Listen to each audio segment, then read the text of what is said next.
भारत गौरव आचार्य श्री पुलक सागर जी गुरुदेव के प्रवचन और धार्मिक कार्यक्रम देखने एवं सुनने के लिए जिन शरणम मीडिया चैनल को अभी सब्सक्राइब करें और बेल आइकॉन पर क्लिक जरूर करें।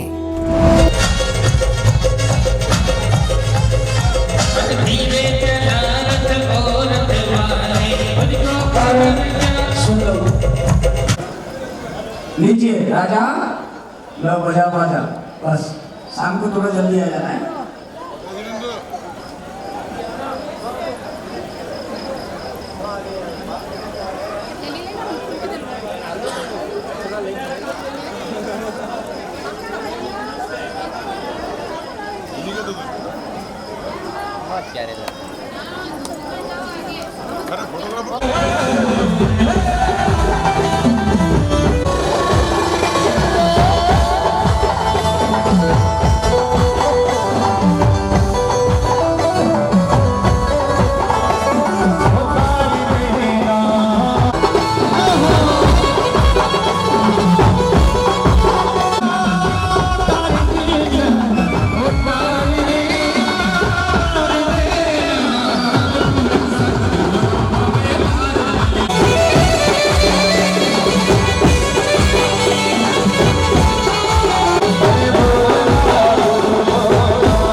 दूसरा निवेदन, जो हमारे ऋषभ कथा के मुख्य पात्र हैं उनके वस्त्र आ चुके हैं।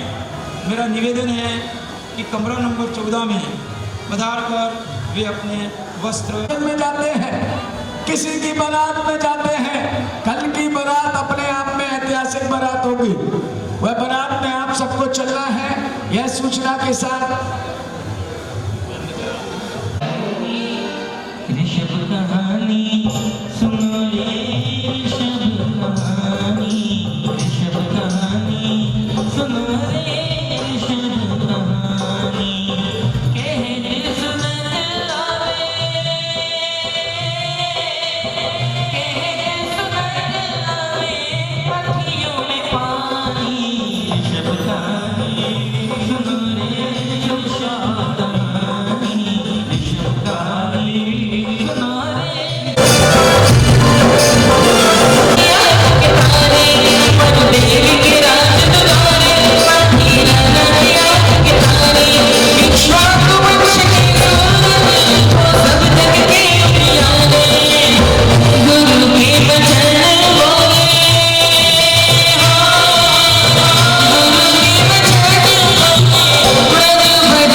से निवेदन भी करें और कथा के प्रारंभ में अपने 2 शब्द भी यहाँ रखें।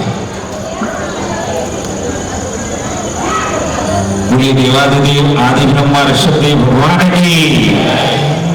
भारत गौरव राष्ट्र संत मनोज्ञ आचार्य पुलक सागर जी गुरुदेव की, मुनि संघ की।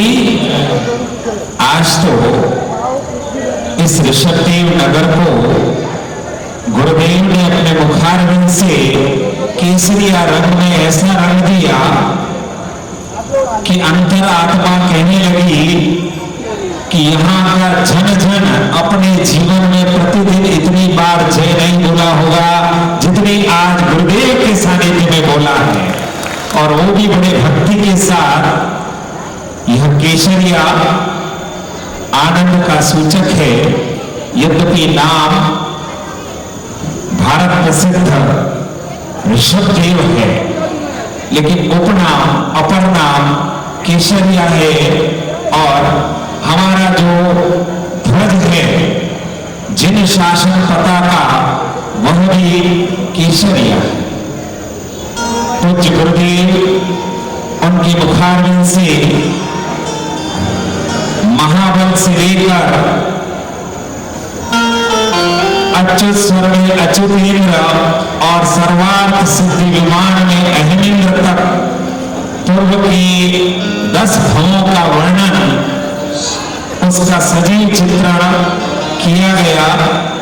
पंच कल्याणक में भी गर्भ कल्याणक की पूर्व विधि से विधि प्रारंभ की जाती है, लेकिन पूर्व भवों का केवल नाम ले लिया जाता है, इतना सजीव चित्रण कभी नहीं किया जाता। और आज इस ऋषभ कथा के माध्यम से हम सबने उस महाबल वहां से लेकर सर्वार्थ सिद्धि विमान में अहिमेंद्र तक की यात्रा का वर्णन सुना। पूज्य गुरुदेव यही कहते हैं कि तुम नहीं सुनोगे तो भी सुनाऊंगा, मैं अपना कर्तव्य करूंगा।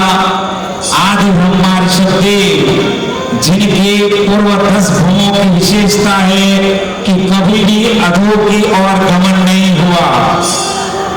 महाबल, ललितादेव, वज्रजंग, अच्युत स्वर्ग में अच्युतेंद्र, ये वज्रजंग श्रीमती की पर्याय ही है कि जब तीर्थंकर महामुनीश्वर को आहारचर्या नहीं हो रही थी, नवधा भक्ति कोई नहीं जान सकता था, उसी समय जाति स्मरण हुआ और गंगा किनारे किस तरह चारण रिद्धिधारी महामुनीश्वर को वज्रजे और श्रीमती की पर्याय में जो आहार दिया, वो दृश्य सामने आ गया और परगहन हुआ। परम पूज्य भारत गौरव राष्ट्र संत पुलक सागर जी गुरुदेव, उनके मुखारविंद से न केवल ऋषभ कथा वरन अपने अपने जीवन की प्रत्येक पर्याय की जो व्यथा है उसको भी स्मरण दिलाया जा रहा है।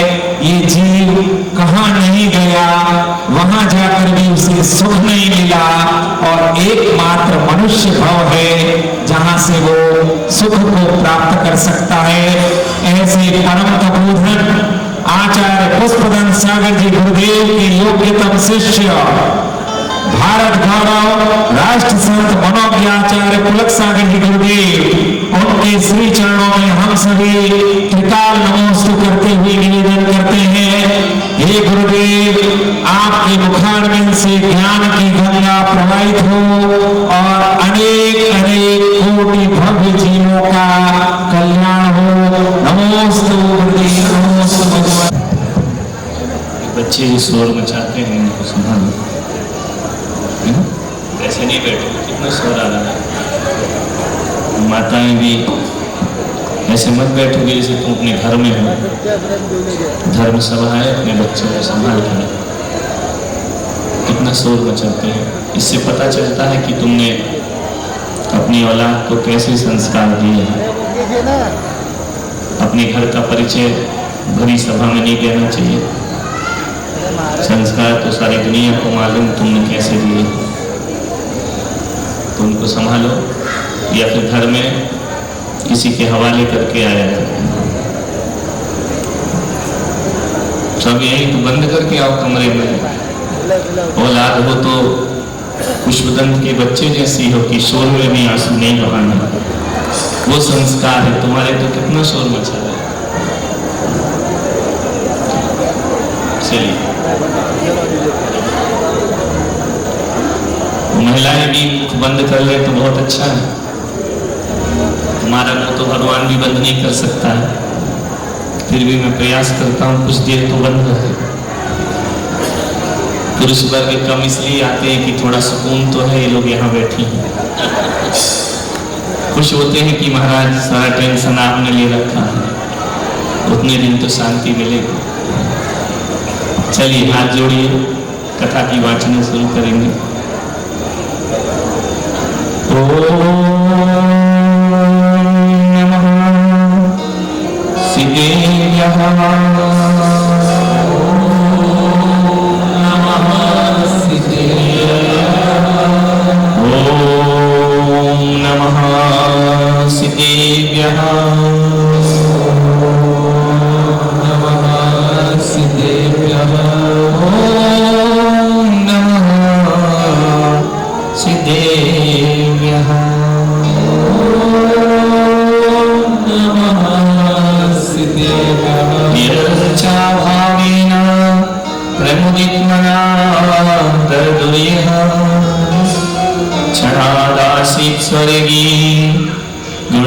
समृद्ध सुखिनी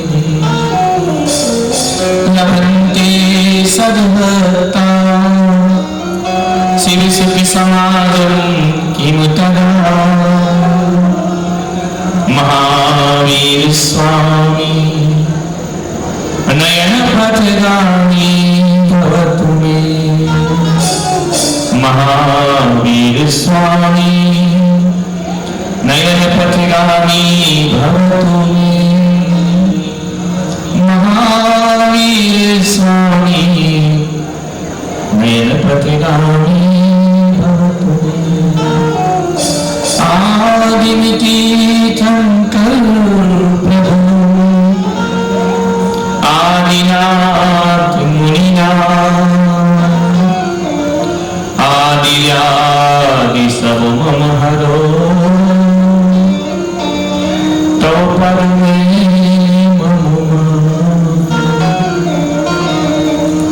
आदि पुरुष आदि सजिन आदि सुविधि करता। धर्म धुरंधर परम गुरु नमो आदि अनंता। जय हो विश्वदेव भगवान की जय। बोल महावीर भगवान की जय। 24 तीर्थंकर भगवान की जय। अहिंसा परमो धर्म की जय। परम पूज्य गुरुदेव आचार्य श्री पुष्पदंत सागर जी मुनि महाराज की जय। भारत गौरव राष्ट्र संत आचार्य प्रिय सागर जी महाराज की जय। आचार्य संघ की जय। प्यारी प्यारी भव्य आत्मा, सुबह भगवान के जन्म का दृश्य देख YouTube के माध्यम से हजारों लोग इसे देख रहे हैं। सब जगह से संदेश प्राप्त हो रहे हैं और एक ही शब्द आ रहा है अद्भुत, जिन शासन में पहली बार इस तरह से कथा का वाचन हो रहा है।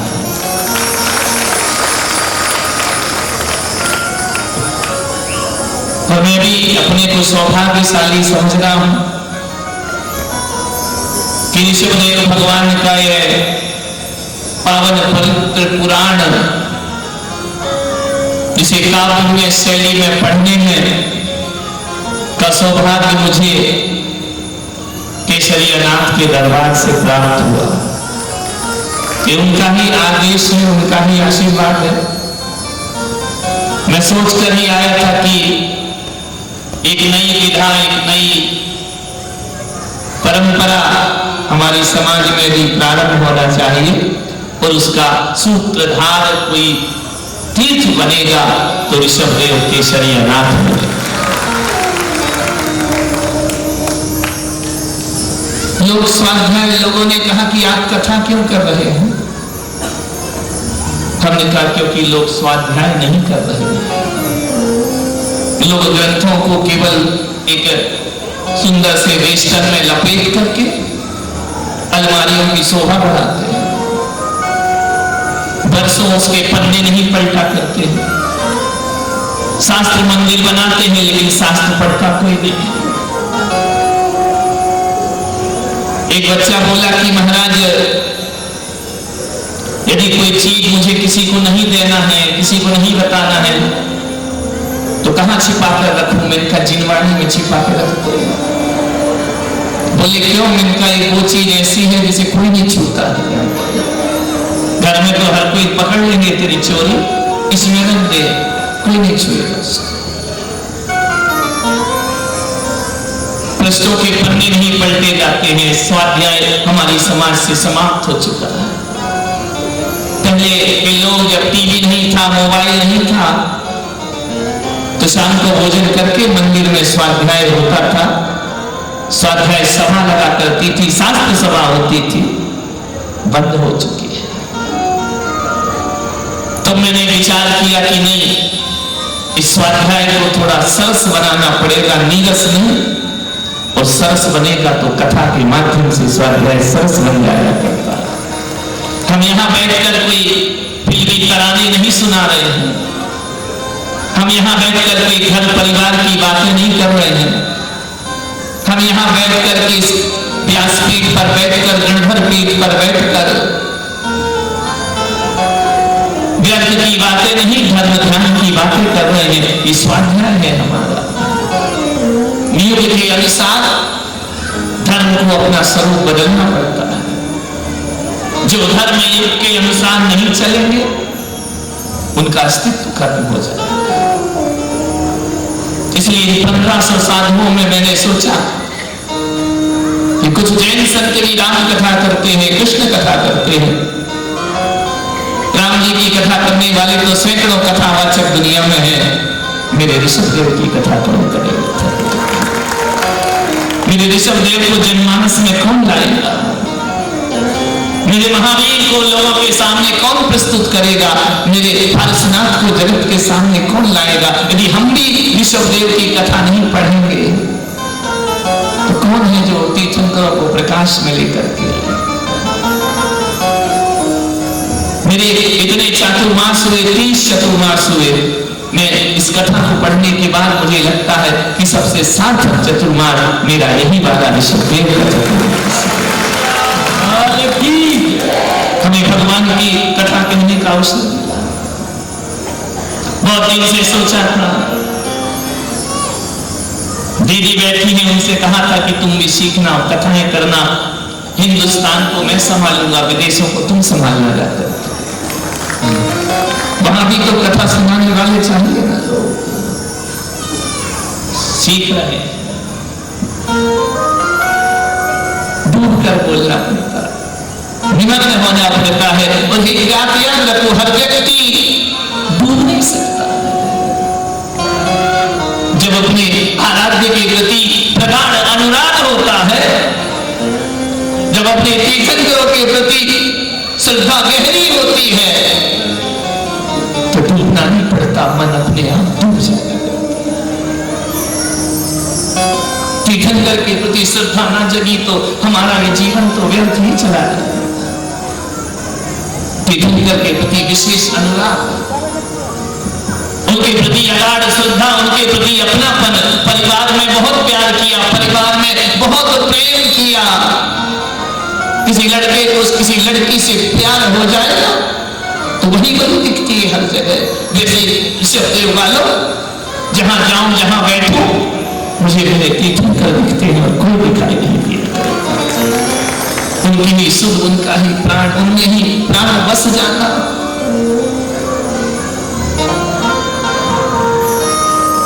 शास्त्रों में बहुत खोजा, अभी भी पुराण को पढ़ रहा था, मैंने सिद्धांत भी पढ़े, कर्म सिद्धांत के बड़े बड़े ग्रंथ पढ़े, लेकिन मुझे कहीं पढ़ने में नहीं आया। मैं ये नहीं कह सकता हूं कि ऐसा है ही नहीं, हो सकता है मेरी नजरों में नहीं आया। तीर्थंकर बनना तो एक कर्म है,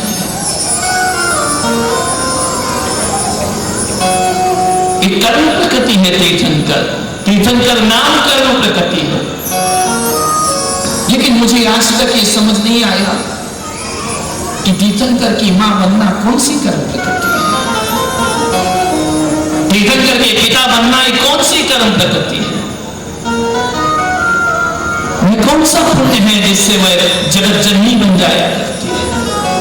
148 कर्म प्रकृतियां में तो तीर्थंकर की मां बनने संबंधी कोई प्रकृति नहीं है। तीर्थंकर बनने की प्रकृति तो है, कौन बनता है तीर्थंकर की मां? जगत जननी का दर्जा किसको प्राप्त होता है? विचार करो। ये कोई धर्म नहीं है, ये कोई कर्म की प्रकृति भी नहीं है। जिनेंद्र जननी बनने का ऐसा पुण्य कर्म में कोई नाम ही नहीं है। किसी को देखने में आया तो मुझे बताना, कौन बन जाती है जिनेंद्र जननी? ऐसा कैसा सौभाग्य है, ऐसा कैसा पुण्य है कि तीर्थंकर से पहले माता को प्रणाम किया जाता है। अभी आए नहीं है भगवान, गर्भ में देवताओं ने प्रणाम करना शुरू कर दिया। गर्भ में 9 माह रहे, देवता उनकी पूजा करते, अष्टद्रव्य से पूजा करते। ऐसा कौन सा पुण्य कमाया गया? पुत्र से पहले माता पूज्य हो गए। जगत पिता और जगत जननी कहकर जिन्हें बुलाया जाता है, क्या पुण्य किया उस नारी ने? शास्त्रों में ग्रंथों में भी कुछ दिखता नहीं, शायद आगम मौन है इस शब्द में। किस चीज का, कौन सी साधना करती है? मैं मां के बारे में जब मैंने सोचा, विचार किया, मिथ्यात्व के साथ जन्म होता है। जगत जननी माता सम्यक्त लेकर नहीं आती, क्योंकि यदि सम्यक्त लेकर आएगी तो स्त्री पर्याय में जन्म नहीं होगा, तो जन्मजात तो माता मिथ्या पुष्टि होती है। सम्यक्त तो वह बाद में प्राप्त करती है। ऐसा क्या पुण्य किया उसने?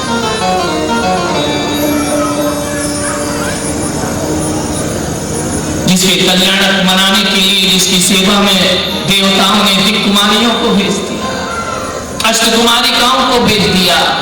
मां देखती है। आओ, आज मैं तुम्हें कोई वो नहीं बताऊंगा कि कितने रतन बरसे, वो कितने सपने देखे, वो सब तुमने देख चुके हो। मैं उन प्रसंगों को लेकर आपके सामने आ रहा हूं जो कभी तुमने सुने नहीं है, जाने नहीं। ऐसा क्या किया? दिक्कुमारियों ने कहा कि माता, धन्य हो, धन्य है आपकी कुक्षी, धन्य है आपका शरीर, धन्य है आपका चित्त। हम महा महोत्सव मनाने आए हैं आपके नगर में, आपके आंगन में। एक बार माता चिंता मत करना, भयभीत मत होना हमसे। पहली बार देवियों को देखा उसने, साक्षात माता मरु देवी ने अपने आंगन में। तुम्हें कोई देवी देवता दिखे क्या आज तक? बोलो, दिखा कोई देव? अकेले में दिख जाए तो पसीने छूट जाएंगे तुम्हारे कंधे। हाँ, वो पागलपन वाले देखे होंगे, वो गोल गोल घूमने वाले, मानसिक रोग ध्यान रखना, उनको भगवान मान लेते हो, उनके आगे हाथ जोड़ने लगते हो, पागलपन। कभी कोई देव दिखा? भूत प्रेत दिखे क्या? बोलिए सुंदर जी, कभी स्कूल की छत पे चढ़ के देखना भूत प्रेत दिखे क्या, चढ़ मत जाना रात को, नहीं तो लोग अपने को ही भूत समझ लेंगे। बड़ी दशा होती है। कभी कोई देवी देवता दिखता है जिसके घर में देवताओं के झुंड आ जाए, माता देखकर स्तब्ध तो होती होगी कि हो क्या रहा है मेरे आदमी। देव कुमारियां सेवा कर रही, माता संकुचित हुई। देवियों ने कहा कि माता ये बातें तुमको उमेश भी नहीं बताया, मां भयभीत मत हो, मां स्तब्धित मत हो, मां चिंता मत करना, हम देवी देवता आपका अहित करने नहीं आए हैं। हम जो 3 लोग के नाम तुम्हारे गर्भ में है ना, उनकी भक्ति और पूजा करने को तुम्हारे दर पे आए। किसका परिणाम होगा कि देवियां सेवा कर रही, वस्त्र स्वर्ग से आ रहे हैं, भोजन स्वर्ग से आ रहे हैं। अकेले तीर्थंकर ही नहीं है कि जिनको मलमूत्र नहीं होते, माता पिता को भी मलमूत्र नहीं होता है। पवित्र कुक्षी में तीर्थंकर का अवतार होता है। कौन सा पुण्य उसने किया, ये कोई पुण्य समझ में नहीं आता, ये कोई रिश्ता है, ये रिश्ते का परिणाम है, ये कोई व्यवस्था है, ये कोई नियोग है कि भगवान को आना ही पड़े। तीर्थंकर की माता से बड़ा पुण्य शिखर दुनिया में कोई नहीं हो सकता। उसके पुण्य शिखर के आगे सुमेरु भी छोटा पड़ जाता है।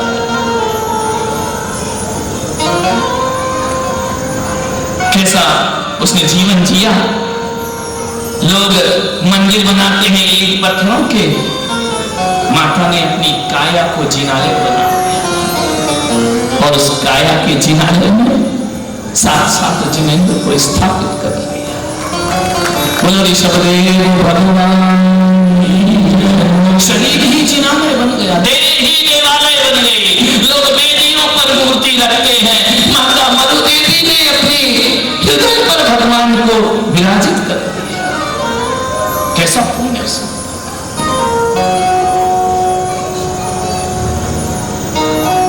मां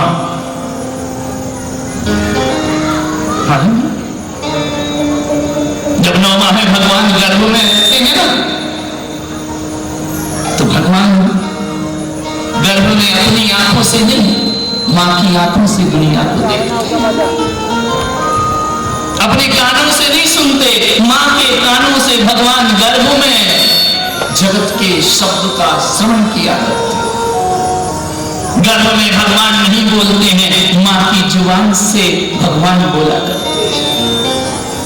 मालूम है, यदि तीर्थंकर की माता आंख उसकी होती है लेकिन दृष्टा कोई और हुआ करता है। कहीं महामारी मच जाए, कहीं त्राही मच जाए, कहीं सर्वनाश के क्षण हो जाए, कहीं त्रासदी पैदा हो जाए, तो कहते हैं कि फलके उठाकर यदि जिन जननी उसे देख लेती है, सारी व्याधियां शांत हो जाया करती हैं, सारी आदि व्याधि समाप्त हो जाया करती है, केवल माता के देखने मात्र से। क्योंकि अभी 9 माह है, माता नहीं देख रही है, कौन देख रहा है? तीर्थंकर भगवान। माता के अंगों का उपयोग भगवान करते। माता यदि कह दे जाओ तुम्हारा कल्याण हो, तो समझना वो मरु देवी ने आशीर्वाद नहीं दिया है, भीतर बैठी आत्मा का आशीर्वाद मरु देवी की जिह्वा से निकला करता है। इसलिए देवियां कहती, माता हमें आशीर्वाद दो, माता हमारी सेवा स्वीकार करो, माता हमारी भक्ति स्वीकार करो, हमारा भी कल्याण हो। मालूम है, सची इंद्राणी छद्मवेश अदृश्य रूप में माता की सेवा करने का अधिकार अष्टकुमारी को इंद्र ने सौंपा है, 56 कुमारियों को सौंपा है, लेकिन सौधर इंद्राणी का मन नहीं मानता। 9 महीने स्वर्ग में मन नहीं लगता है, जैसा आजकल तुम्हारा घरों में मन नहीं लग रहा है, लौट लौट के मंदिर की तरफ आ रहे हो, गुरुकुल की तरफ आ रहे हो, दुकान में भी बैठो तो यही दिखाई दे रहा है। इंद्राणी का मन ये तो एक लीला दिखा रहे हैं, वहां तो साक्षात घटित होता है। इंद्राणी पलट पलट कर देखती है, स्वर्ग नहीं जाना चाहती है। उसकी अपनी एक सीमा है, अपनी एक मर्यादा है, उसका अपना एक पद है। मन में तो आता था कि देवराज इंद्र बोल दे कि सची तुम 9 महीने माता के पैर दबाया करो। मन में तो आता था कि सौधर इंद्र बोल दे कि तुम स्वर्ग नहीं यहीं रहो। घर जाने को मन नहीं करता है। मन में सची रात को आती है, अदृश्य माता सोती है ना, तो अदृश्य रूप में उनके पैर दबा करके अपने जीवन को धन्य किया, सेवा करती है अदृश्य। अष्टकुमारिकाओं को वो दिखाई नहीं देती है, पैर दबाती है, माता की सेवा करती है। माता को लगता है कि कोई दबा रहा है, लेकिन दिखता तो कोई नहीं है। एक देवों की विक्रिया है, अदृश्य रूप में भी। क्या स्पंदन रहा होगा मां का? कभी विचार करते हो कि पेट में जब बच्चा हो तो क्या अनुभूति होती है? ये हम और ये तो बता नहीं सकते, ये तो तुम ही बता सकते हो, क्योंकि तुम जननी हो, तुमने संतान को जन्म दिया। तुम्हारी कोख में संतान आ जाए तो 9 महीने कैसे इंतजार रहता है या नहीं? कौन होगा?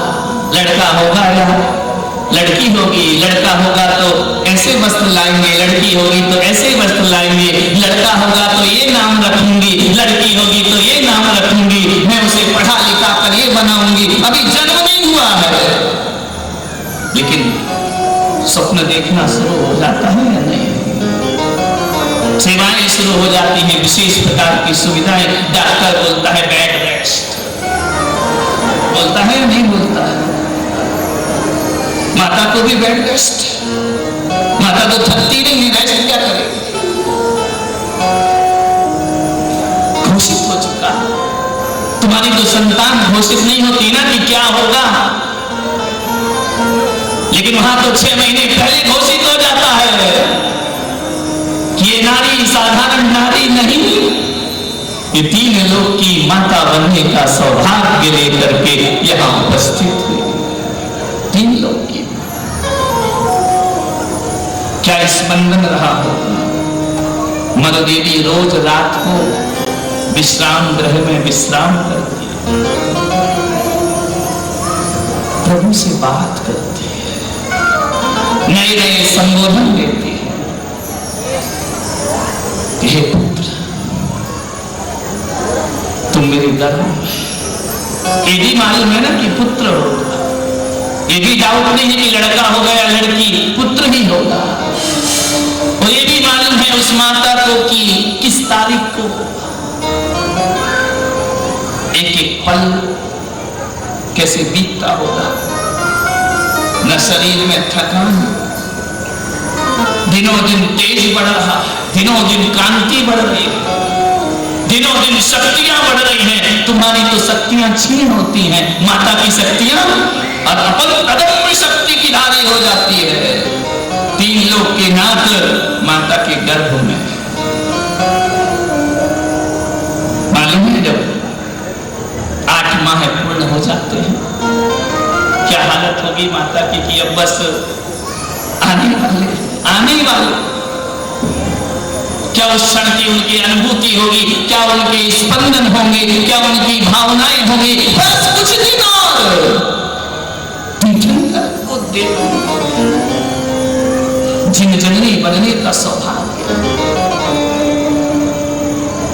बाहर की दुनिया से कट जाती है। 9 माह वह मां 9 माह तक अपने और 15 माह तक अपने ख्यालों में डूबी रहती है, खुशी सतत धर्म ध्यान में लीन रहती है।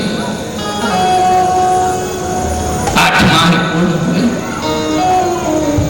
रात माता मरुदेवी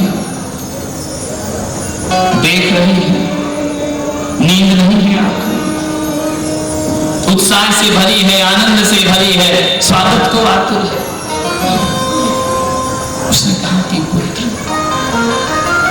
बहुत मेरी नजरों से संसार को देख लिया। 9 माह से तुम मेरी नजरों से सारी दुनिया को देख रहे हो ना। अब मेरी नजरें तुम्हें देखना चाहती।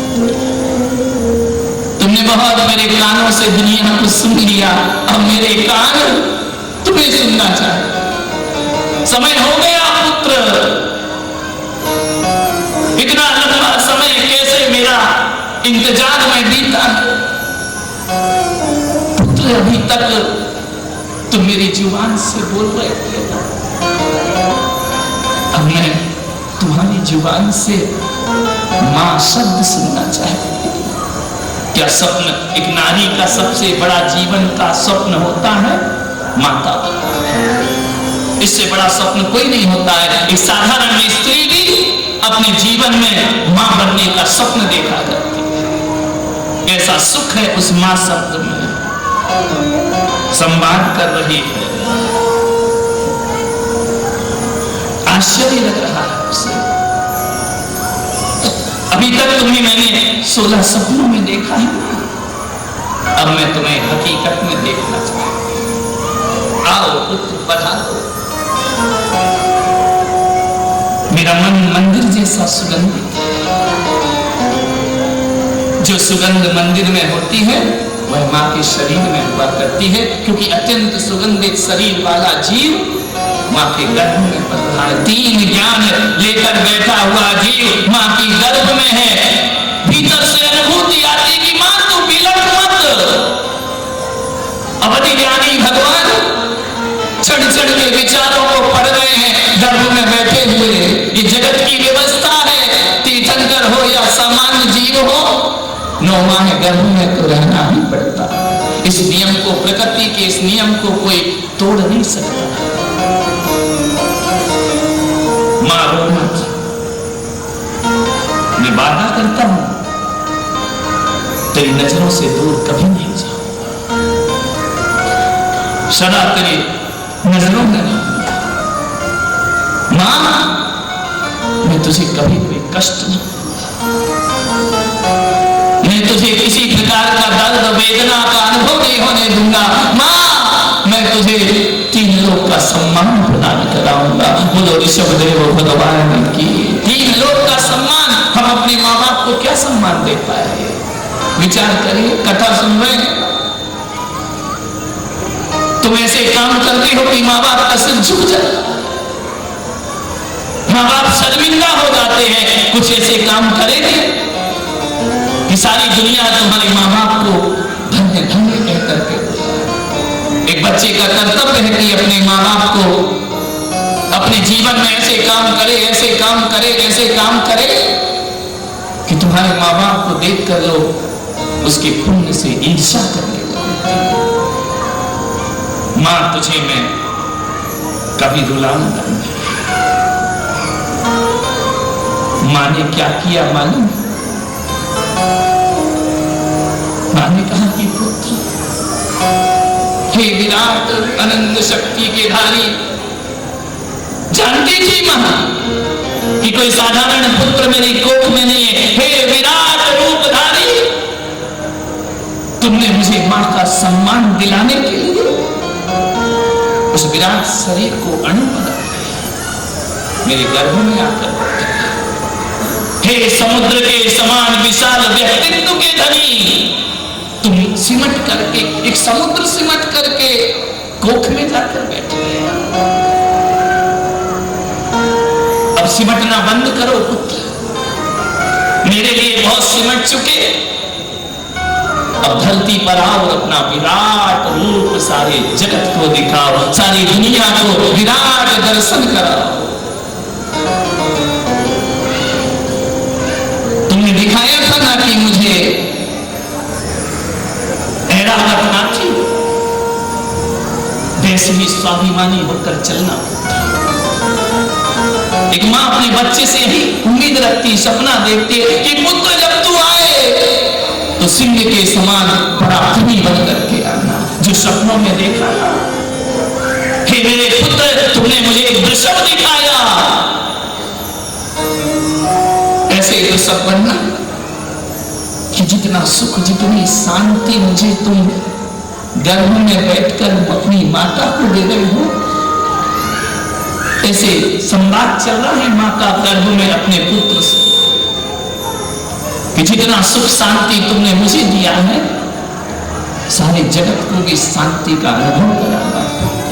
धर्म ध्यान है माता का, अपने लिए नहीं, अपना ही नहीं सोच रही है, सारे जगत के कल्याण का विचार। ऐसी ही स्त्री तीर्थंकर की माता बनती है। तुम तो ऐसी हो कि एक घर में रहकर भी देवरानी जिठानी के बच्चे का हित नहीं सोचती है। जिठानी सोचती है कि देवरानी का बच्चा आगे नहीं बढ़ना चाहिए। जगत जननी मां कह रही है कि जो 9 महीने मुझे सुख दिया है, वो सुख सारे संसार को प्रदान करना, सारे जगत को प्रदान करना। हे पुत्र, जब से तुम मेरे गर्भ में आए हो ना, मुझे किसी से डर नहीं लगता है। मैं निर्भय हो गई हूं, मुझे कोई चिंता नहीं, मुझे कोई तनाव नहीं है। हे पुत्र, हे ऋषभ, ऐसे सरल भाव लेकर आना इस जगत में कि जिस तरह से मैं तुम्हारा सानिध्य पाकर अभय में जी रही हूं। हे अभय के देवता, सारे जगत को अभय प्रदान करना, सारे जगत को जीवन प्रदान करना। एक मां अपने पुत्र से भावना मारे, सारे जगत को अभय दे। जानते हो कि खुद भी जीना और दूसरों को भी जीने देना एक मां स्वप्न देख रही अपने पुत्र के। आप सोचते हो कि 16 स्वप्न देखे, हो गया काम, हो गई माता। पल पल स्वप्न देखती, एक एक क्षण स्वप्न देखती है, एक एक घड़ी में वह स्वप्न देखती है, अपने पुत्र से अपेक्षा रखती है। हे पुत्र, मैं तुम्हें कुछ नहीं बना सकती हूं, तुम तो खुद बनकर इस धरती पर आ गए। मालूम है, एक दिन, एक रात माता मरु देवी ने उस पुत्र को हाथ जोड़कर के प्रणाम किया, नमस्कार किया, वंदना की। मस्त पुत्र, मुझे मालूम है तुम्हारे आने के बाद सारी दुनिया तुम्हारी वंदना करेगी, 3 लोग तुम्हें नमस्कार करेंगे, 3 लोग तुम्हारे चरण छुएंगे, लेकिन ये सौभाग्य मुझे प्राप्त नहीं, क्योंकि मैं माता हूं।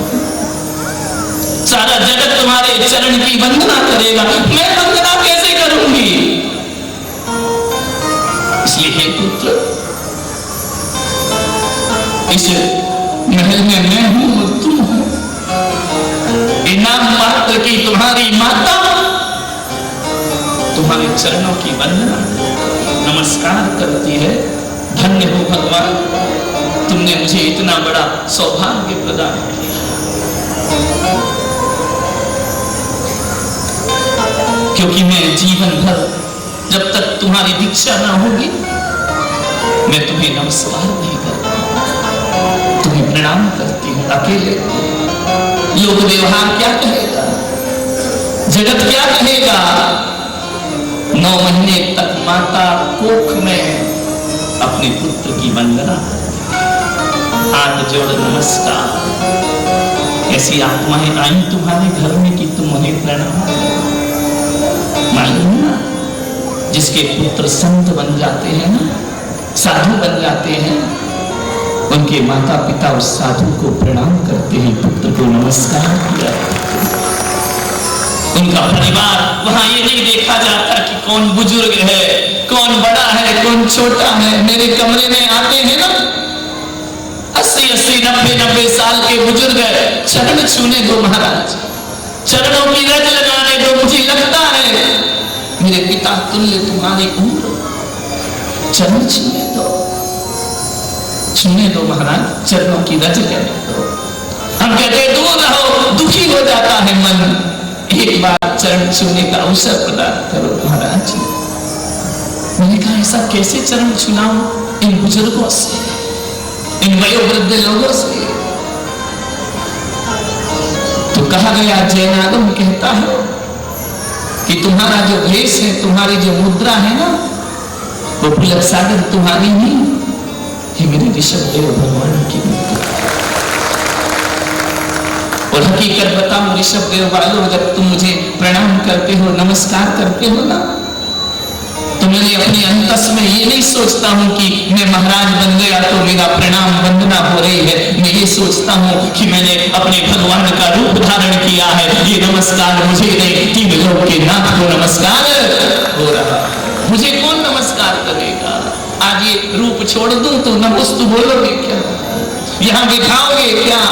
तो पुलक सागर को बिठाया है कि परम दिगंबर भेष को तुमने उपशासन प्रदान किया है। परम तीर्थन करके चरित्र की वंदना कर रहे हो। जब किसी मुनि की वंदना करो ना, तो मत सोचना कि मैं किसी व्यक्ति की वंदना कर रही हूं, नहीं तो तुलना आ जाएगी। ये महाराज ऐसे, वो महाराज ऐसे। हम किसी महाराज की वंदना नहीं करते हैं, हम तो दिगंबरत्व का भेष धारण किए हुए किसी कमंडल को सतत सतत नमस्कार किया करते हैं। ये भेष वो भेष है, यदि पत्थर पर बन जाए तो पत्थर की पूजा जाता है, और ये भेष किसी चित्र में बन जाए, ये भेष चित्र में भी वंदनीय हो जाए, क्योंकि ये किसका भेष है।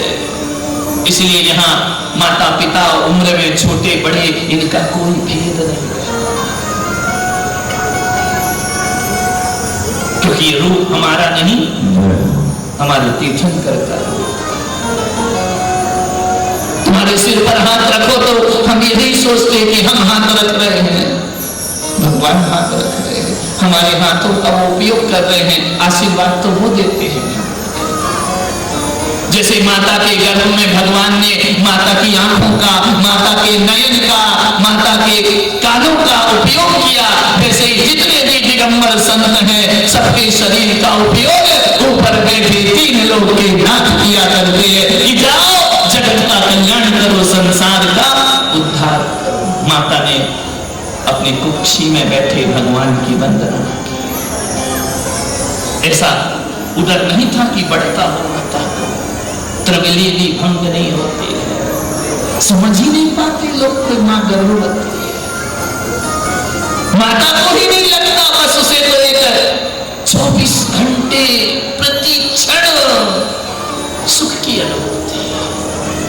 एक क्षण को भी असाता वेदनी का उदय नहीं होता, एक क्षण भी माता विलाप नहीं करती है। रोज आनंद, रोज आनंद, रोज आनंद, रोज परमानंद। आज सुबह झूम रहे थे ना, तो नामी घर आनंद भयो, जय केशरिया लाल की घन। ऐसी अनुभूति माता को प्रतिपल होती है। जब तक भगवान है माता को असाता वेदनी का उदय नहीं।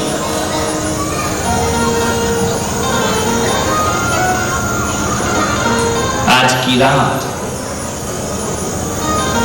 माता अद्भुत अनुभूति में डूबी है। बस अब सूर्य उदय होने ही वाला है, अब आने ही वाला है दिव्य प्रकाश। अहोभाव से भरती है कि तुमने अपना प्रकाश समेट कर 9 महीने मेरे गर्भ में रहे।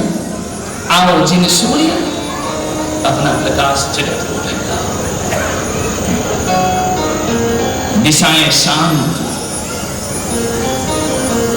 माता को थकान भी नहीं, कोई कष्ट नहीं, कोई पीड़ा नहीं। और अभी सूर्योदय होते ही चैत्र कृष्ण नवमी को केशरिया नाथ का जन्म होने लाल की जन्म होने वाला है। भगवान कोई अनुभूति नहीं कि क्या होगा। जन्म हुआ ना मिराए जैसे कोई उदयाचल पर्वत हो, और ऋषभ कोई सूर्य हो जो उदित हो रहा। पूर्ण उदय हुआ भगवान का। कुमारियां 56 कुमारिकाएं चमर लेकर चक्र लेकर भगवान की सेवा में उपस्थित। माता को मायामयी निद्रा में सुला दिया गया। क्या सोच रहा था इंद्र, क्या सोच रही थी सची कि माता सो गई? नहीं, बाह्य रूप में सोई, अंतस में जाग रही है। सब अनुभूति हो रही है कि मेरे पुत्र को ले जाया जा रहा है, माया से सुलाया है, लेकिन मैं सोई थोड़ी हूं। जिन जननी ही सो जाएगी तो पूरे लोगों का भाग्य सो जाएगा। ध्यान रखना, अंतस में जागृत निद्रा जिसे कहा जाता है, योग निद्रा में है मां, सब दिख रहा है, क्या हो रहा है, पुत्र को ले जा रहे हैं। पुत्र ने भी कहा, मां बिलखना मत, दुखी मत होना, ये देवता पूजा तो आए हैं, वंदना तो आए हैं, सुमेरु पर्वत पर स्नान तो आए। सती कहती है कि देवियां देवता सब इंतजार कर रहे हैं। ये जगत को दिखाने के लिए है कि माता सोती है, माता कभी नहीं सोती, माता तो जागृत थी।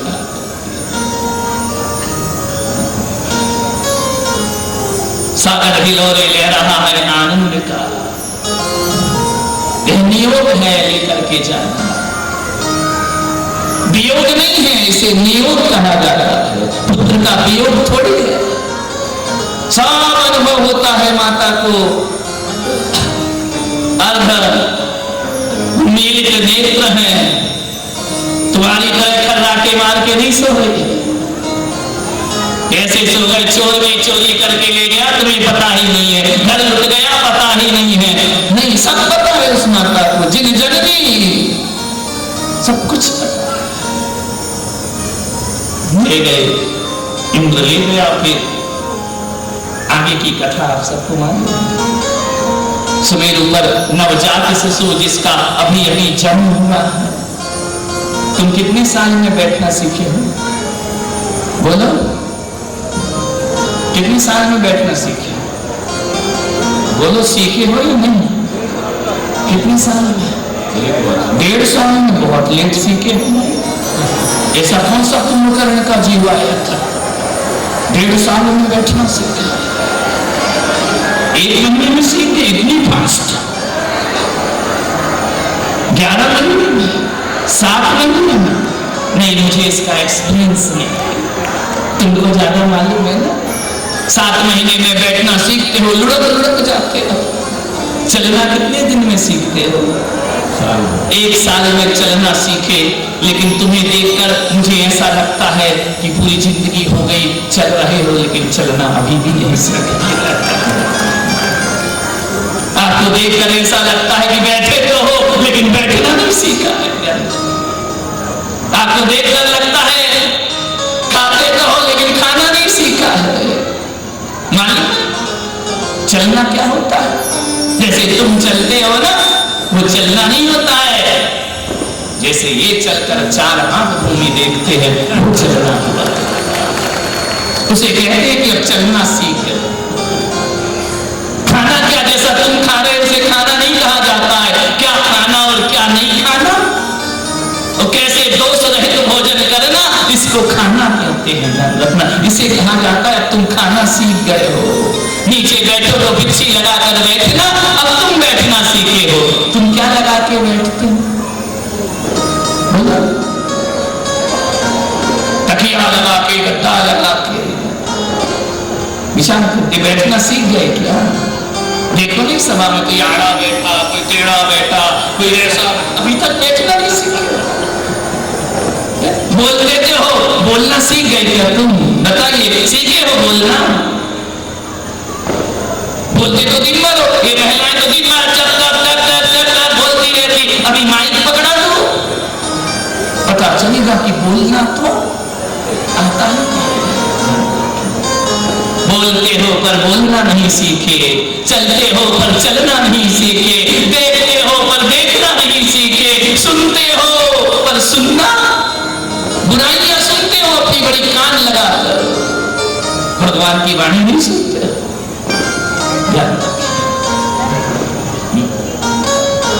विचार करना है रात वो जो प्रभु का, है नैन वो जो प्रभु का दर्शन किया करे, है नैन वो आता है ना तुमको,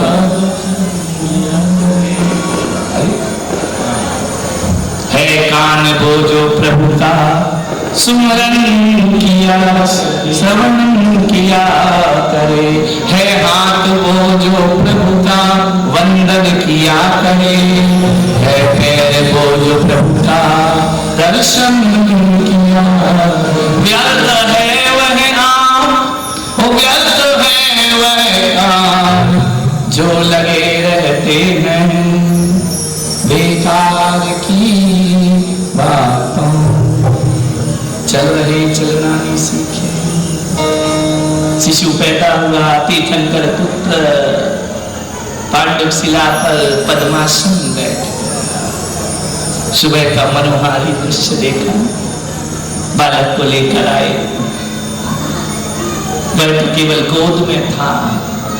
उतना सा बालक बैठने लगा क्या? नहीं बैठता ना, टिका टिका के बिठाना पड़ता, लुढ़क नहीं जाए। अंतर्मुहूर्त का बालक स्फटिक मणि के सिंहासन पर आंख बंद करके एक बार कल्पना तो करो। स्फटिक मणि के सिंहासन पर पद्मासन लगा के बैठा छोटा सा नवजात शिशु, 1008 कलशों से जिसका नमन किया जा रहा, मुस्कुरा रहा हो अनंत शक्ति का स्वामी। गर्भधारण को हुए जब व्यतीत 9 माह, वृषभदेव जन्मे हुआ चहुऋषि में प्रकाश। ऋषभदेव भगवान की। ऐसा सूर्य जो 3 लोक को प्रकाशित करने वाला है। ओ नाभिराय दिया चल मानो, नाभिराय दिया चल मानो। ऋषभदेव सूर्योदय जानो, ऋषभदेव सूर्योदय जानो। चैत्र कृष्ण नवमी का शुभ दिन,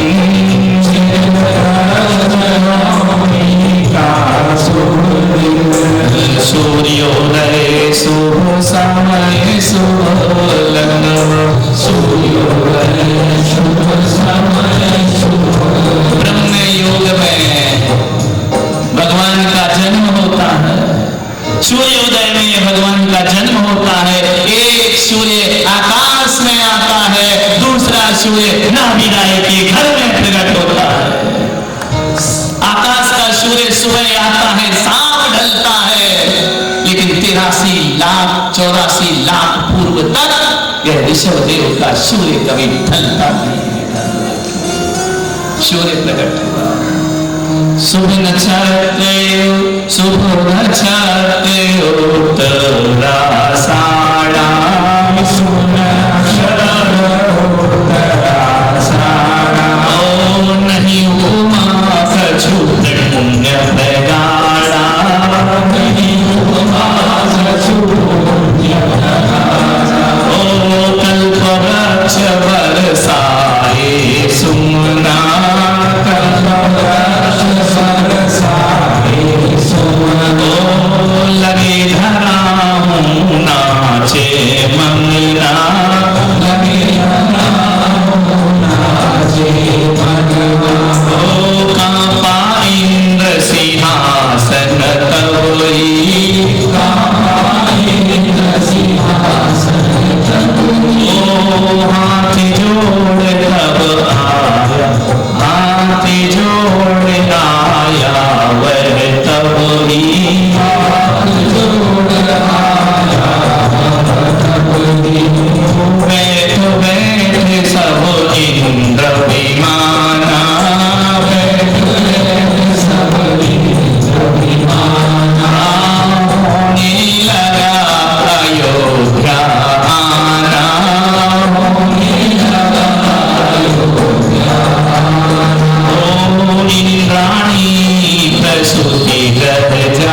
यशवान सर्वोत्तम तव कोप है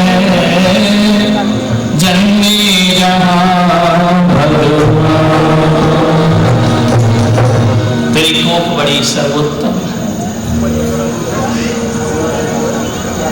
निद्रा मरु देवी को आई, निद्रा मरु देवी को आई, माया का शिशु दिया सुनाई, माया का शिशु दिया सुनाई, शिशु नवजाते उठा इंद्राणी, शिशु नवजाते उठा इंद्राणी, ओ बारिश फल सुदेव कल्याणी, बारिश फल सुदेव कल्याणी, ओ अनुभव ही अनुपम असमेली, अनुभव ही अनुभव असमेली, ओ तीन लोक ऐश्वर्य हथेली, लगेगा सचिन रानी ने की कि बालक हाथ में नहीं रखी हूं, तीन लोग आज मेरे हाथ में आकर बैठ गए, क्योंकि तीन लोगों के नाम है भगवान। ये तीनों लोग ऐसे रहते हैं जैसे हथेली पर आंवला रख दिया गया। ओ तीन लोग ऐश्वर्य हथेली,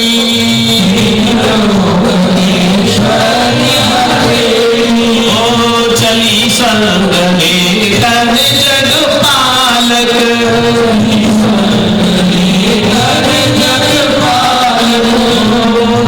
रखा इंद्र के तरवह बालक,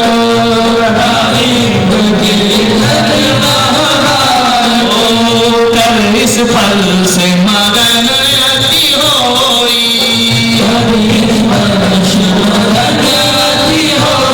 ओ देख देख छवि सुध बुध कोई, देख देख छवि सुध बुध कोई, ओ निज आसन निज सिंहासन आसन दीना, निज सिंहासन आसन दीना, भाव भक्ति तब स्तुति कीना, भाव भक्ति तब स्तुति कीना, स्तुति करियो इंद्र ने लिए गोद भगवान, देव मंडली संग ले किया सुमेर बयान, वही सुमेर पर्वत पर ले जाता है भगवान का अभिषेक करता।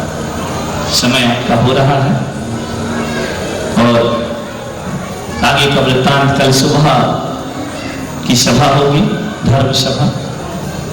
अभी तो बिल्कुल आनंद ही आनंद है, सब जगह खुशियां ही खुशियां तीनों लोक में है। बालती थुनकर अभी पालना झूले, तीन लोक का नाथ जिसकी गोद में सारा संसार झूलता है, उसे झुलाने का अवसर तुमको प्राप्त हो। सौभाग्यशाली पात्रों का चयन हो। पहला पालना माता पिता झुलाते हैं, फिर इंद्र झुलाता है, फिर बोली लेने वाला समाज की व्यवस्था से झुलाता है।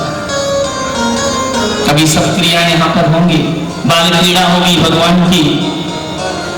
कल सुबह भगवान बड़े हो जाएंगे, बारात चलेगी, विवाह होगा।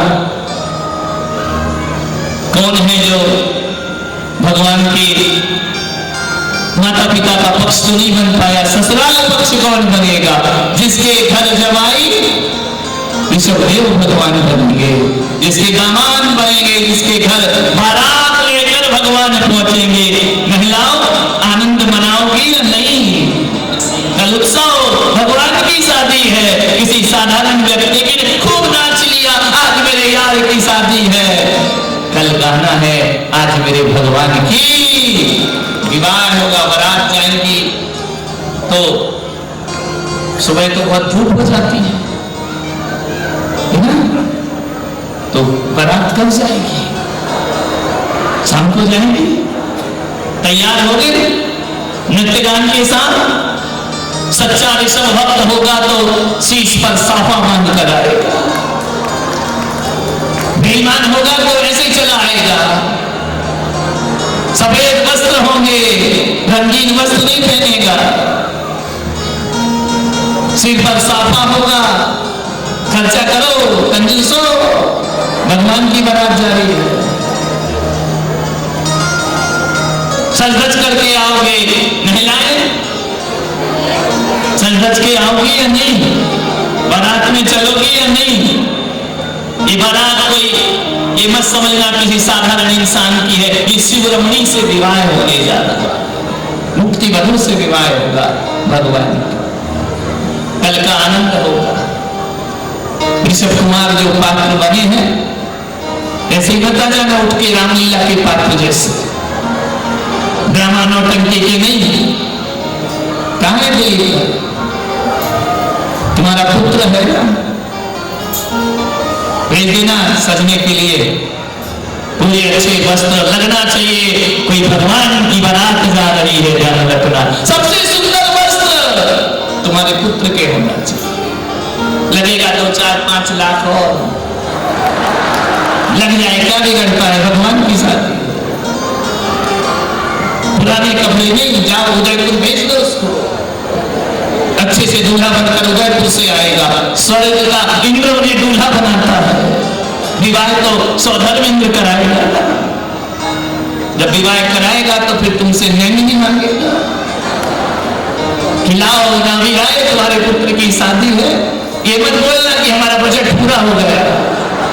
बजट खोलने दो, जो भी होना है होने दो। अब छोड़ दिया इस जीवन का सब भार तुम्हारे हाथों में। अब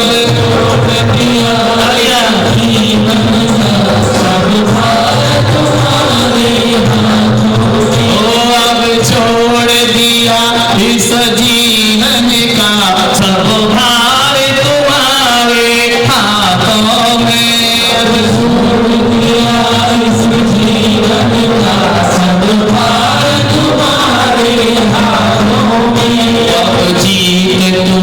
अब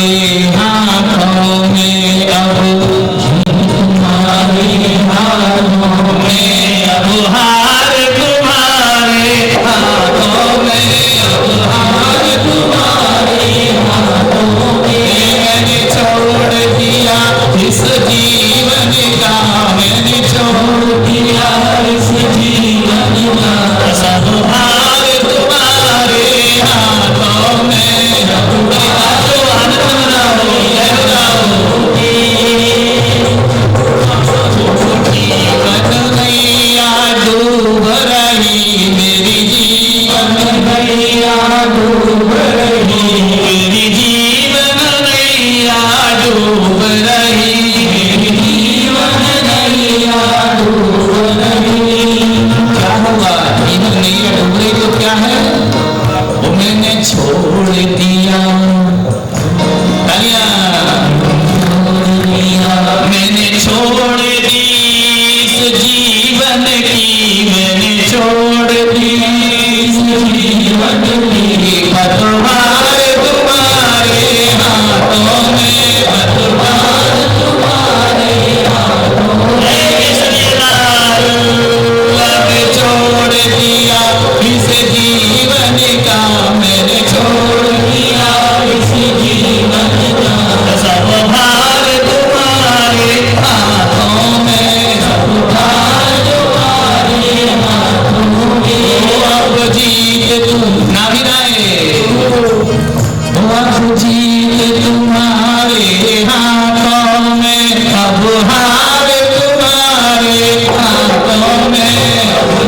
प्रभु हर जगह हो रही अब तो प्रभु जयकार तुम्हारे हाथों में जयकार तुम्हारे हाथों में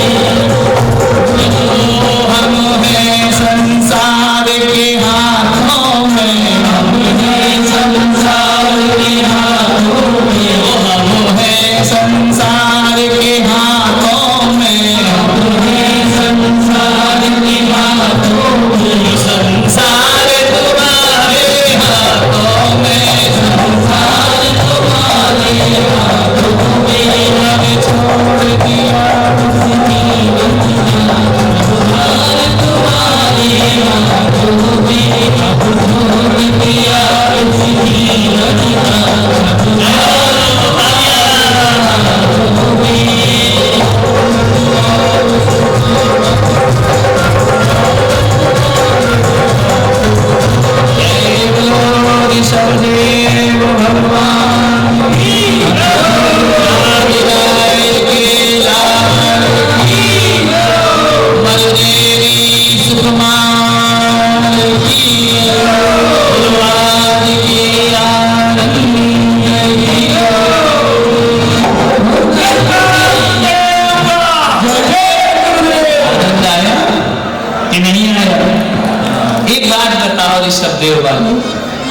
सुंदर जी गुरुकुल वाले पंच कल्याण में इतना आनंद आया ना भी आए 5 लाख में 50 लाख का मजा ले लिया। सौधर्मेंद्र 5 लाख में 5 करोड़ का मजा।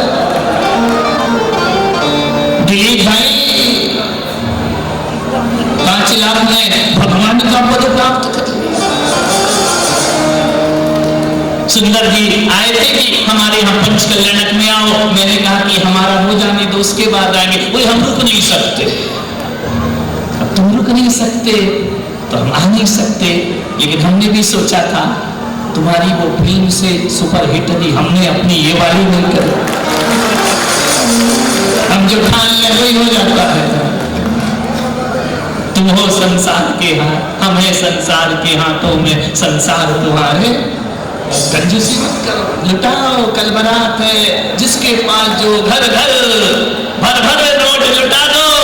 जो लुटाता है उसके पास लौट करके कुबेर बन जाओ कल सभी लोग।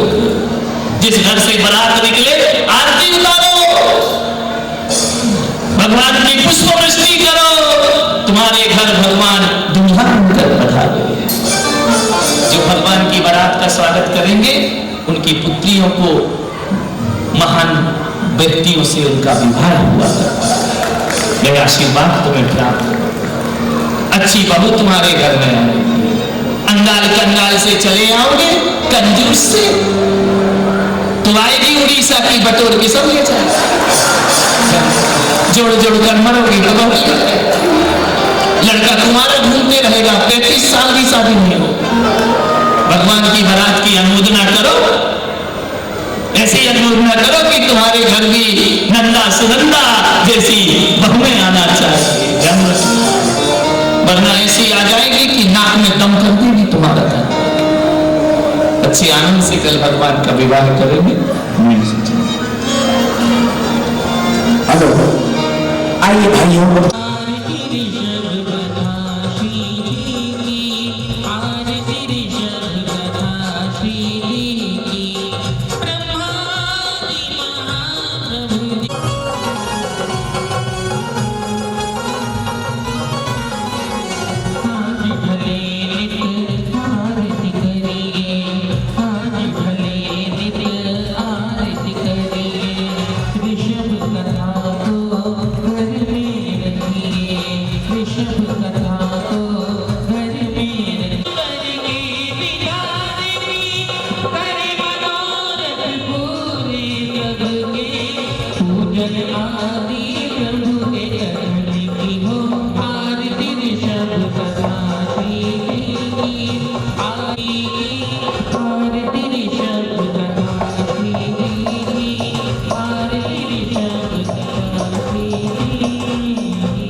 सावधान, खबरदार, होशियार, महाराज नाभिराय राजभवन में पधार रहे हैं।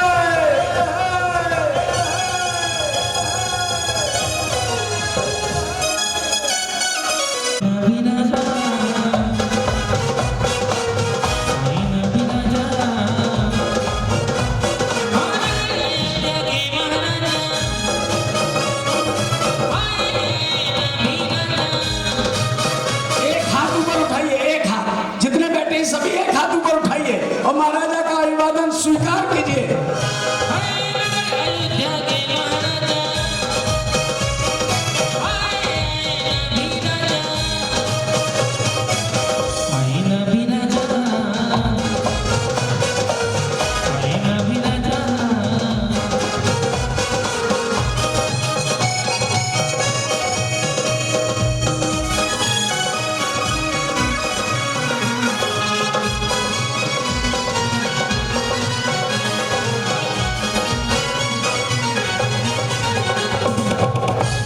महाराज नाभिराय अपने दरबार में बैठे हैं, तभी सौदर्मिंद्र और सची इंद्राणी, धनपति कुबेर और धनश्री दोनों सासम्मान पधार रहे हैं। सावधान, धनपति कुबेर, धनश्री दोनों पधार रहे हैं। सौदर्मिंद्र के साथ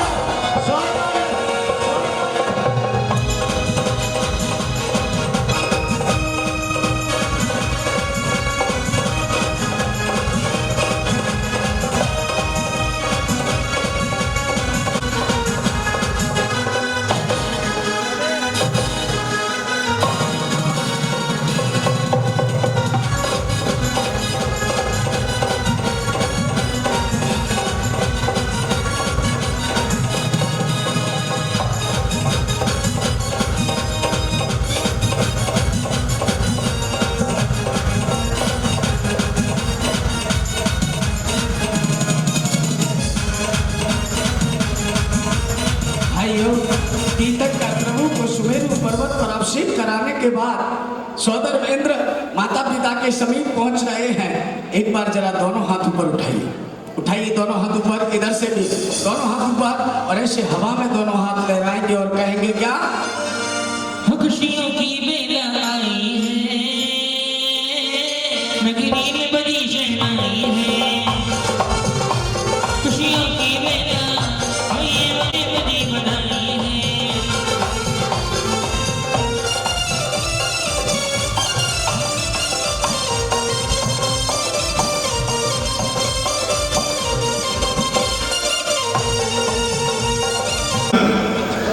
हमें क्षमा प्रदान करें, हम आपके पुत्र को आपकी बिना जानकारी के लेकर के गए थे। सुमेरी पर्वत पर 1008 कलशों से भगवान का जन्माभिषेक किया। हमें क्षमा प्रदान करें प्रभु। हे माता मरुदेवी, हम आपको मायावी निंद्रा में सुलाकर तीर्थंकर बालक को ले गए थे। हे माते, हम आपका बालक आपको सौंपते हैं। लीजिए माते, हमें क्षमा प्रदान करें। और माता को तीर्थंकर बालक को सौंपने लगी। दोनों हाथ ऊपर उठाइए, तालियां बजाइएगा। माता को सौंप रही है तीर्थंकर बालक को। मां बड़ी हर्षित है अपने पुत्र को देखकर।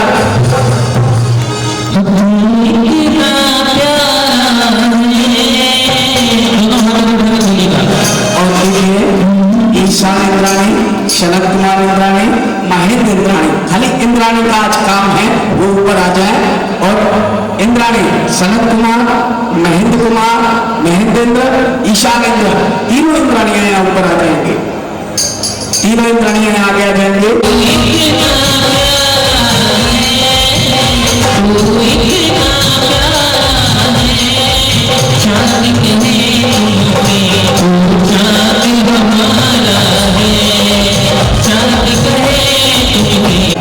किंकर की भांति आनंद नृत्य प्रस्तुत करते हैं और भक्ति प्रसन्न करते हैं। आइए आनंद नृत्य कर रहे हैं देवराज इंद्र। विभिन्न रूप बनाएंगे, कभी एक रूप में आएंगे, कभी दो रूप बनाएंगे, कभी तीन रूप बनाएंगे, ऐसे विभिन्न रूप में यहाँ उपस्थित होंगे।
जीव ने गमन किया उन पूर्व भवों का स्मरण दिलाते हुए आनंद नाटक तांडव नृत्य प्रस्तुत करते हैं।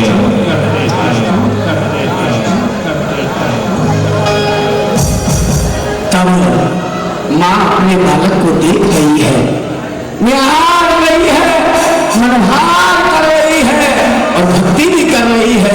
और माँ को देखकर बालक दोनों माता पिता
मना रहे हैं।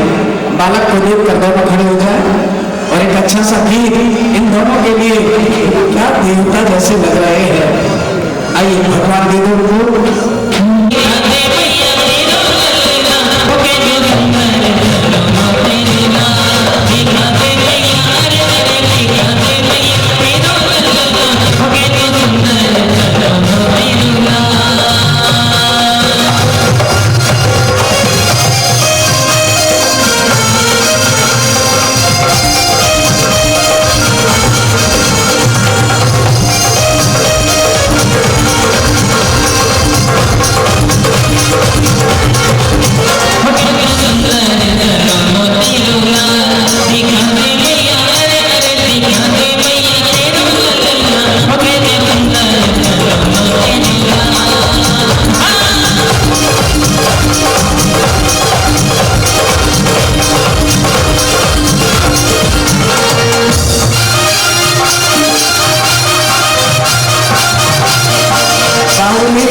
थोड़ा इंद्राणी को भी दे दीजिए, वो भी हर्ष मना ले और कह रही है छोटी छोटी मैया घूंघट वाले बाल। ये है धनपति कुबेर और धनश्री जो आनंदित हो रहे हैं, आज अपने भाग्य की सराहना कर रहे हैं। दोनों हाथ खोलकर करतल ध्वनि से सभी स्वागत करें। छोटी छोटी मैया घूंघट वाली बाल, दोनों हाथ में पकड़िए। अरे छोटी छोटी मैया घूंघट वाली बाल, छोटा छोटा छोटा छोटा देवी देवी लाल, छोटा छोटा देवी देवी लाल। छोटी छोटी मैया घूंघट वाली बाल, छोटी छोटी मैया घूंघट वाली बाल, छोटा छोटा छोटा छोटा देवी देवी लाल, छोटा छोटा देवी देवी लाल।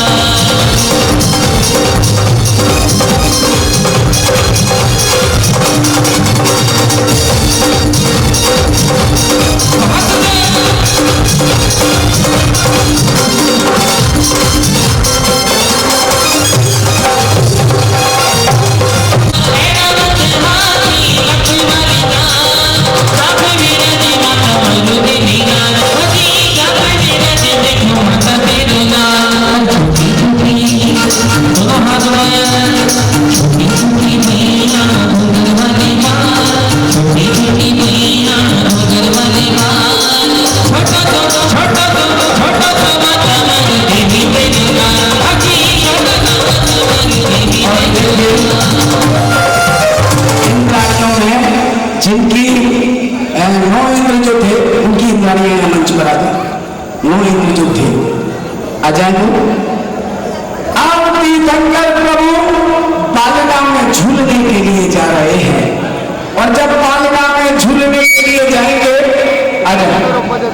आ जाइए। जब पालने में झूलने के लिए जाएंगे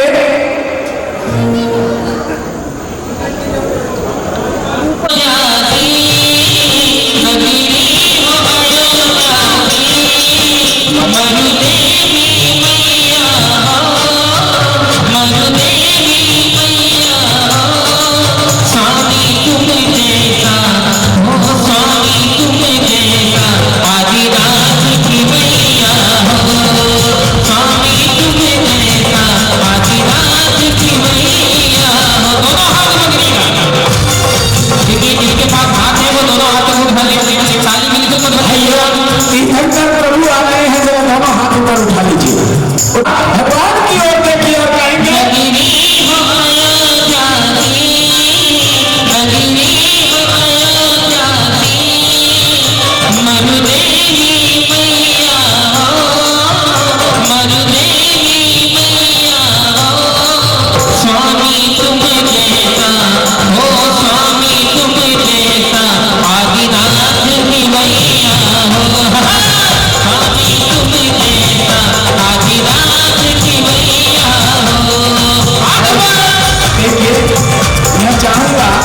शीतल भैया इधर ऊपर आओ, सेठ जी साहब ऊपर आओ, हमारे अध्यक्ष मंत्री दोनों ऊपर आओ, जल्दी आइए आइए। हमारे सोमेश जी, बल्लू, बलवन, ये सब ऊपर आए, आइए जल्दी आइए, क्योंकि तीर्थंकर प्रभु पालने के लिए जा रहे हैं। आइए करके बोलिएगा, क्या बोल रहे हैं? मेरी कुटिया के बागा झूले जाएंगे प्रभु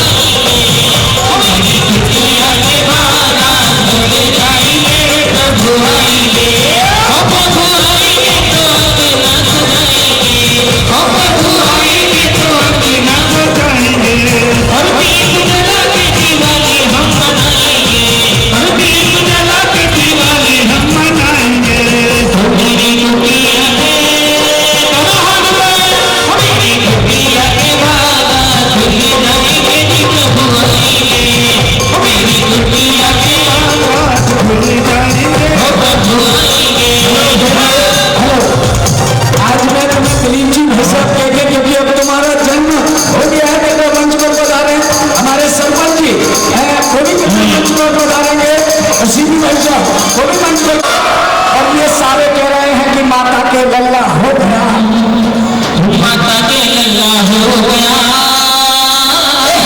और भी लल्ला हो गया, लल्ला हो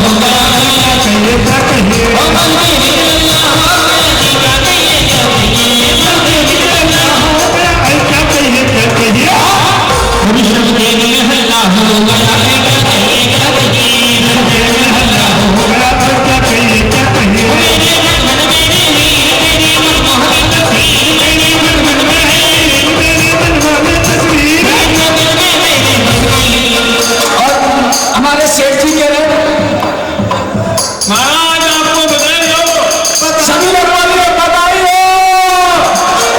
और जब जब में अंदर वो सोनी और कह रहे हैं क्या मुझे तो जगने के भुवन स्वामी बिना लोग करे प्रणमामी, बड़ी मनहारी लागे रे, बड़ी मनहारी लागे रे, नगरिया नगरिया नगरिया आज तो सारी बड़ी मनहारी लागे रे, नगरिया आज तो सारी बड़ी मनहारी लागे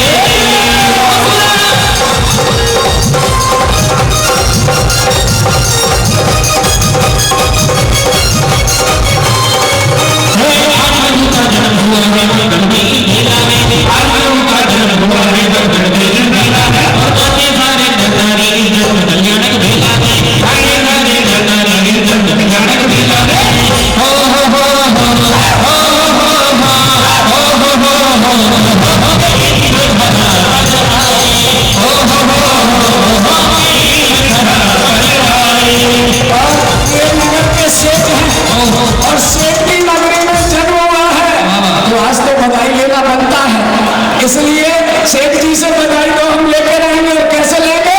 कैसे?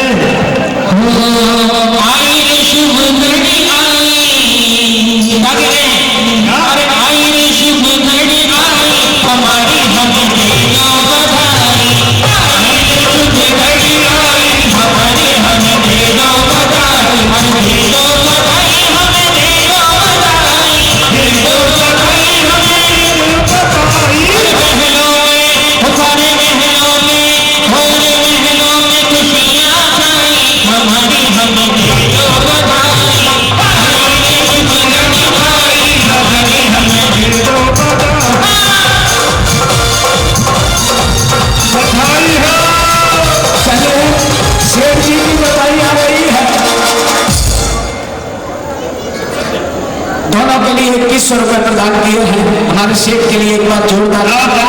हमारे अध्यक्ष जी पीछे पीछे खड़े हैं, इधर आगे आओ।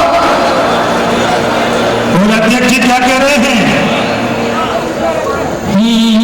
आई रे शुभ घड़ी आई, माता में ढेर बधाई।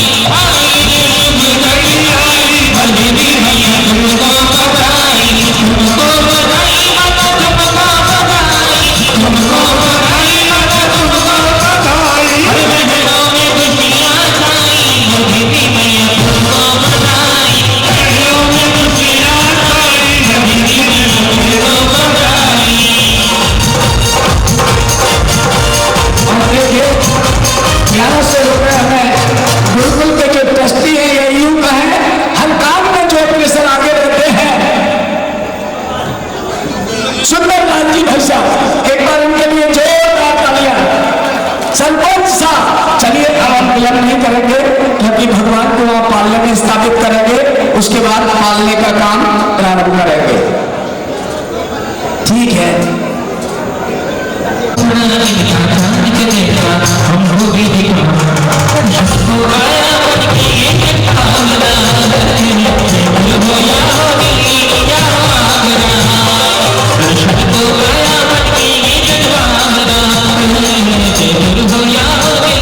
और दूसरा योग जो है वो भगवान के पालने झुलाने का सौदर इंद्र और सची इंद्राणी का है। लेकिन तीसरा योग जो है, जैसा सुमित गुरुदेव ने बोला था कि पहले माता पिता, फिर सौदर इंद्र, फिर बोली वाला, फिर उसके बाद क्रमशः इंद्र, ऐसा क्रम रहेगा। लेकिन पहले बोली वाले तक यहाँ रोक दिया जाएगा, रोकने के बाद बाल कीड़ा होगी और बाल कीड़ा के बाद पुनः पालना प्रारंभ कर दिया जाएगा। आइए भाइयों, पालनहारे का पालना कौन सुबह। देखो भाई जी, अभी तक हमने आपसे भक्ति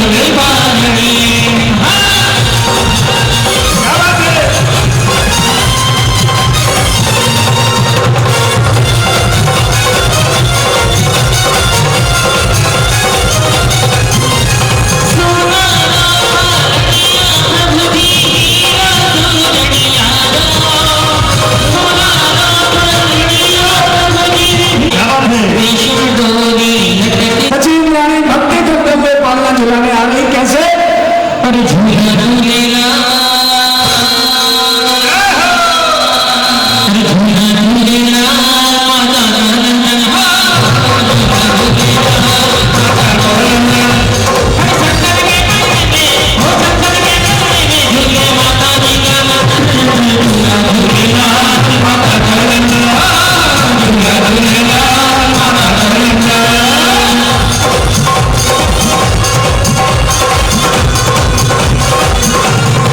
सौदर में तो पालना झुलाएंगे और इसके बाद हमारी दीदी जो बेटी है शंकर सीमा दीदी, जो कि पूज्य गुरुदेव के साथ में रहती है, वो पालना झुलाने आ रही है। उससे सेठ साहब भगवान के साथ पालना झुलाने के लिए आगे बढ़ रहे हैं। आइए सेठ साहब। चंदन के पल्ले में, चंदन के पल्ले में झूले माता जी का झूला झूलेला माता झूलेला।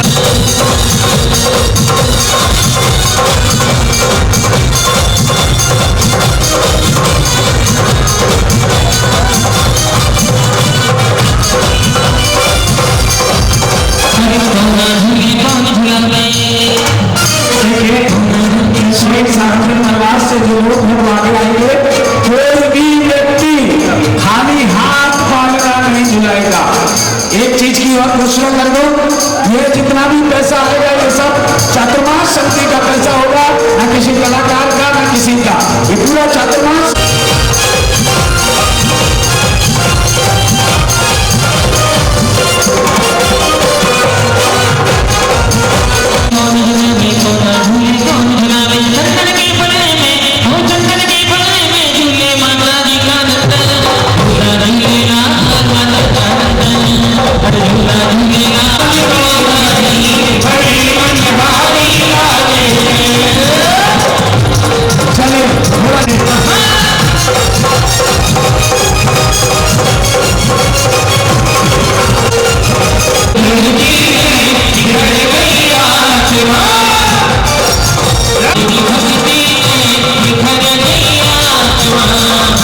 तेरी भक्ति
दूसरा खेल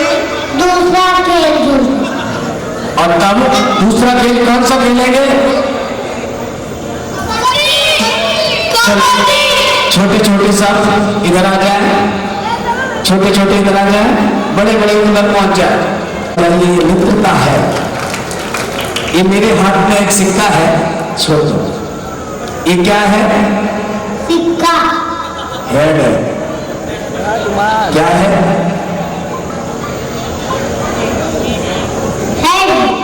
सिक्का है। तुम पीछे पीछे पीछे सब पीछे, बस ये दोनों आगे रख दो, ठीक है? इसे मैं फेंकूंगा, तुम्हें मांगना है। क्या है ये? ना हेड ना सिक्का, सीधा पैर।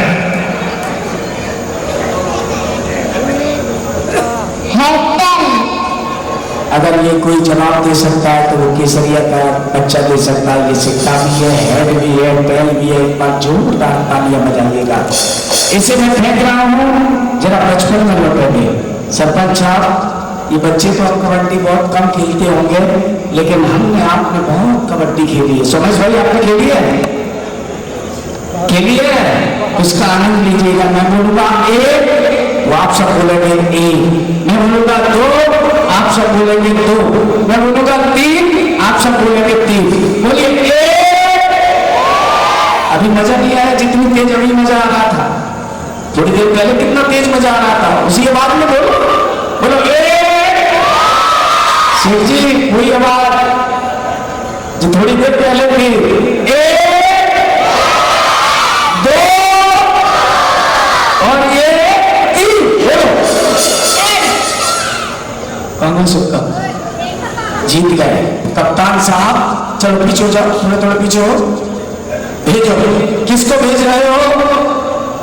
किसको भेज रहे हो? आपको। आओ। ये कौन है? रिश्तेदार है क्या? दोस्त है? दोस्त है? तभी आओ। ये जा रहे हैं और कबड्डी देने के लिए। सब आनंद लीजिएगा, बचपन में लौटिएगा और बचपन का खेल है। आइए।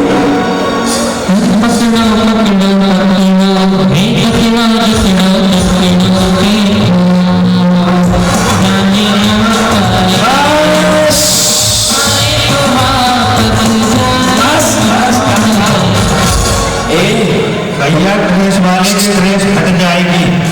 तुमका पेंटिंग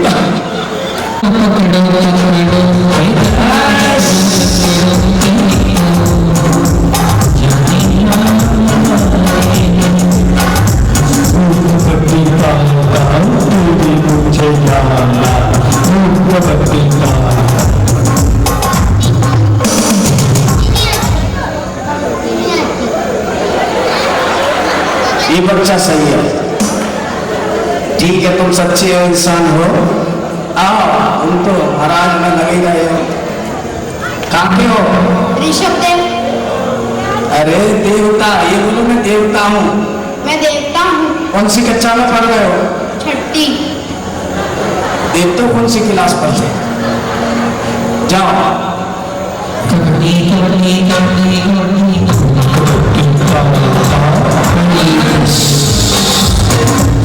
भाइयों,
अपने साथ का है, ध्यान रखो। चलिए एक खेल और खेलेंगे, वो भी बचपन का खेल है। क्या बोलते थे? जोर लगा के लाओ रस्सी लाओ, एक दूसरे के पीछे खड़े हो जाओ, आधे इधर आधे इधर। चलो सभी बोलेंगे, मैं बोलूंगा जोर। अरे बच्चों